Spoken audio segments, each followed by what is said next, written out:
So of the transformations we have looked at horizontal and vertical translations. We've looked at horizontal and vertical stretching and compressions. And now we will look at the last set of transformations called reflections. So let's look first again at the parent function, which we know to be f of x equals the square root of x.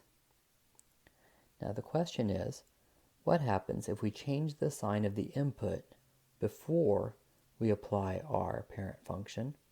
What happens if we change the sign after we apply our parent function?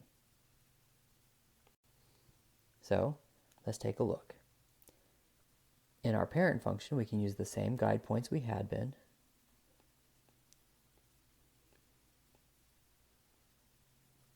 So we get the same graph that we've memorized. There's f. Now let's look at g. So for g, we have applied the negative before we take the square root. So if we want to take the square root of the same number we had been, we need to change the signs of our input. So we'll have 0, -1, -4. So the square root of 0 is going to be 0. Now, the square root of -1 is just the square root of 1.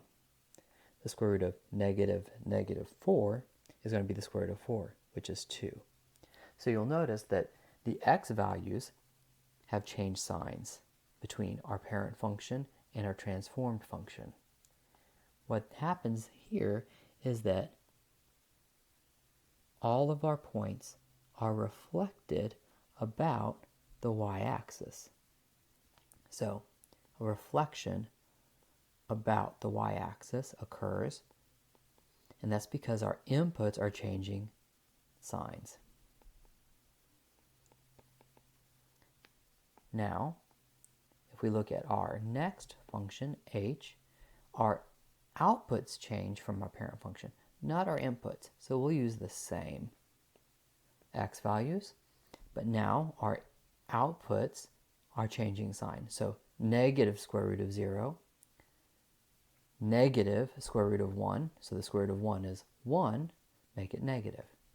The square root of 4 is 2, but we're going to make it negative. So now, 0, 0, 1, -1, and 4, -2. We see this is a reflection about the x-axis.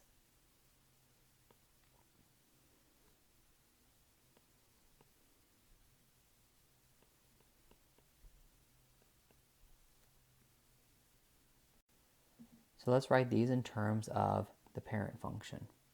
So g of x equals, and our parent function is f, and we are applying the negative before the parent function. For h of x, on the other hand, we are taking the square root of x, so f of x, and then we are changing the sign of that, output. So if we change the sign of the input, that will be a reflection across the y-axis. If we change the sign of the output, that will be a reflection about the x-axis. The y values are changing sign here, the x values are changing sign here.